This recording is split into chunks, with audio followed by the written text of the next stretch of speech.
Hi, welcome to my talk. This will be about nuclear disks in disk galaxies and their connection to bulges. And this is based on two recent papers of the TIMER collaboration. So the TIMER project is a survey with MUs of the central regions of 24 nearby barred galaxies with masses that range from a few times 10 to the 10 to a few times 10 to the 11 solar masses. And these galaxies were selected to show morphological signatures of in the central region that resemble or indicate the presence of a nuclear disk, a disk-like structure in the center. To tell you about the main goals of the TIMER project, I need to talk about one of the main bar-driven processes that happen in disk galaxies. And as you know, most of the galaxies, most of the disk galaxies in the local universe are barred. So this is indeed a very important process. So the bar is this elongated structure that crosses the central region of the galaxy. And once it forms, it induces shocks in the interstellar medium along the leading edges of the bar. And in this process, gas loses angular momentum and falls towards the central region of the galaxy. And presumably this gas will eventually form a new stellar structure in the center. So if you time the formation of this new stellar structure, you can time the formation of the bar. And this is indeed one of the main goals of TIMER, which is to determine the bar formation epoch in a sample of barred galaxies. So I invite you to see the talk by Camila de Sá Freitas, where she describes our current efforts in this direction. But the other important goal is, and one that I will show now in this talk, is to understand if these structures are rapidly rotating, are indeed nuclear disks, as they are expected to be if indeed it is the bar that is building this structure. So this is the first question I want to answer in this talk. It is to really measure the kinematics of these central structures and see if they are rapidly rotating, which will be in agreement with the scenario that they are built by the bar. This is, of course, important because our classical picture of the bulge or of a classical picture of the central region of a disk galaxy contains actually a kinematically hot, dispersion-dominated spheroid, which we can call it the classical bulge, and not a rapidly rotating nuclear disk. So the classical bulge, as we know, could be formed, for example, via mergers, or there will be a lot of discussion in this conference about the scenario in which they are formed via processes related to clumps in the disks at high redshifts. And there are also talks by Ishibashi and Gu, where they explain alternative scenarios to the formation of classical bulges. In contrast to classical bulges, in photometric studies, we have seen a lot of papers talking about the pseudo bulges or disk-like bulges or disky bulges. So these are bulges that are determined photometrically to have an exponential profile, which again contrasts with the classical bulge that has a steeper profile. And the second question I want to answer in this talk is whether or not these structures formed by the bar, whether or not they are what we see in photometric studies as exponential bulges. So let's have a look at two galaxies of the TIMER project. So I show here two examples. You can also see our MUSE pointings. And in the next slide, I show a white image from the MUSE observation. So this is what we have in the MUSE data cubes. This is a color composite. So you can see we're looking at the central regions of these galaxies. I can produce color maps with this data. And then here you can see very clear, again, the gas along the leading edges of the bar falling down towards the center and a stellar structure in the center for which we want to measure the kinematics. So to measure the kinematics and stellar population properties of these structures, of these data cubes, we use the GIS pipeline, which we developed ourselves with the goal of maximizing the quality of the fits in timer. So we did full spectral fitting using tools such as PPXF to determine the kinematics and stellar population properties. And this pipeline has this very neat graphic interface where you can check the quality of the feeds and understand how you can improve your analysis. So this is publicly available, so anyone can download and use it. So let's have a look at the kinematic maps we found for those two galaxies I was showing before. So for the two galaxies, you can see maps of velocity dispersion, and the higher order moments of the velocity distribution H3 and H4. And basically we can find for all the galaxies a rapidly rotating structure in the center with low velocity dispersion and an anti-correlation between H3 and V, which means that we are seeing near circular orbits in these stellar structures, and elevated values of H4, which means that this central structure is not alone in the center, but is sitting on an underlying main disk that was present there before. So you can also, so this is all as expected for this scenario in which these structures are built by the bar. So far everything is very consistent. And you can see also maps of V over sigma for these two galaxies where you can clearly see the nuclear disk here. And you can see that the nuclear disk is a separate entity to the main underlying disk. So the main underlying disk starts dominating the outskirts of the field, and the nuclear disk is dominating much closer to the center. In fact, in this region, the nuclear disk has more rotational support than the main underlying disk. And in all cases that we have seen, the two disks are aligned, so that it's again another corroboration of the idea that it is gas brought to the center to form the nuclear disks.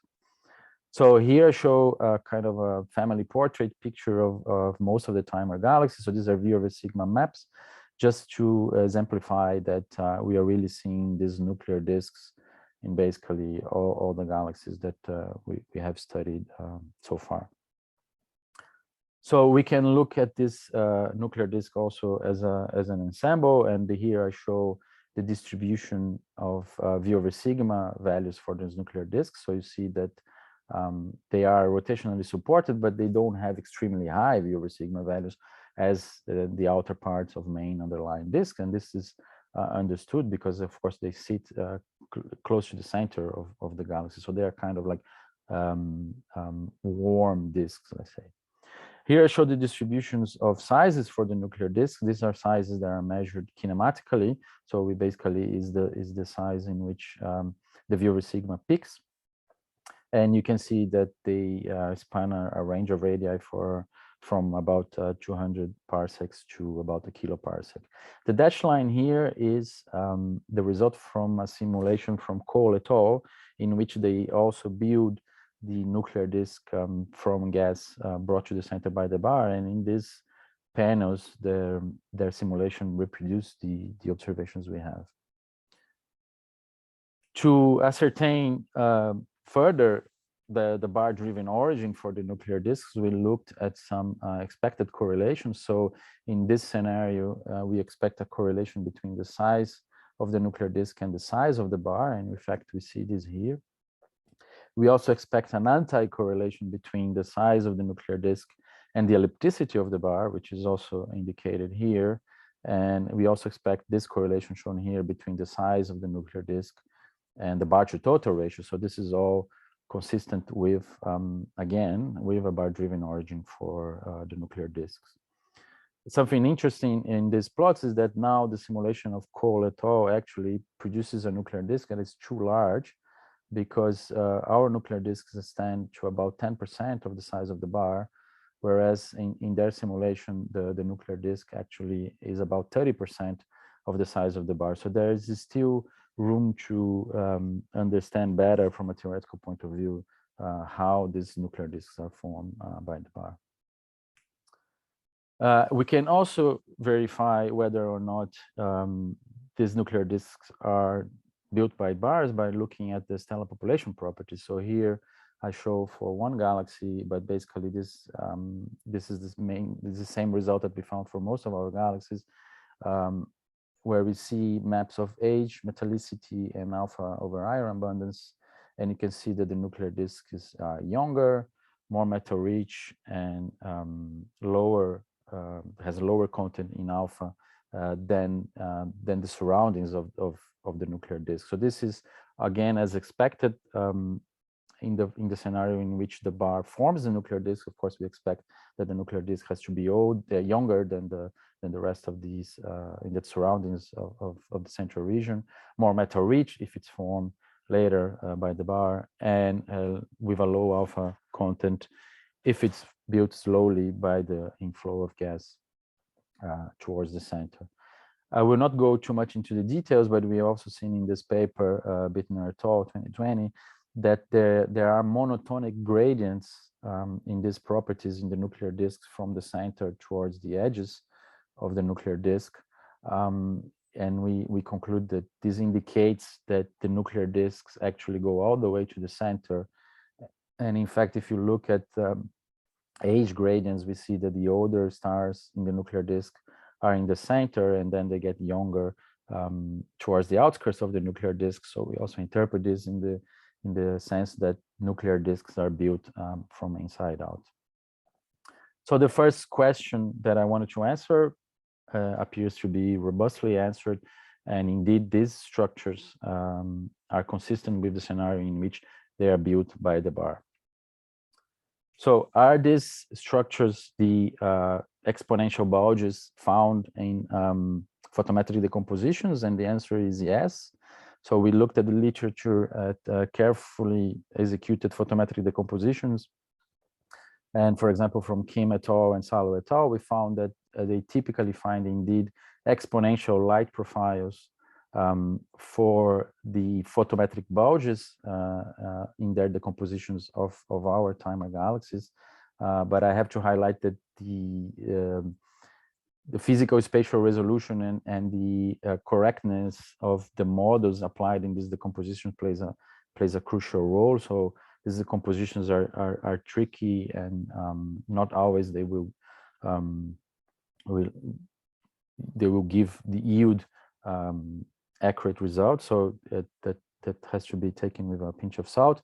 But a more powerful way to check whether or not nuclear disks are exponential bulges is actually to compare the sizes that we measured kinematically for the nuclear disks with the sizes that these authors found photometrically for their photometric bulges. So here I plot the distribution of the ratio between the kinematic radius of the nuclear disk and the effective radius of the photometric bulge, and you see that this ratio follows a normal distribution with full width half maximum, which is consistent with the uncertainties in this measurement. So this means that these two sizes are strongly correlated, and so this indicates that there's no doubt that exponential photometric bulges are indeed nuclear disks. So the pseudo bulges, the disk-like pseudo bulges, are rapidly rotating nuclear disks.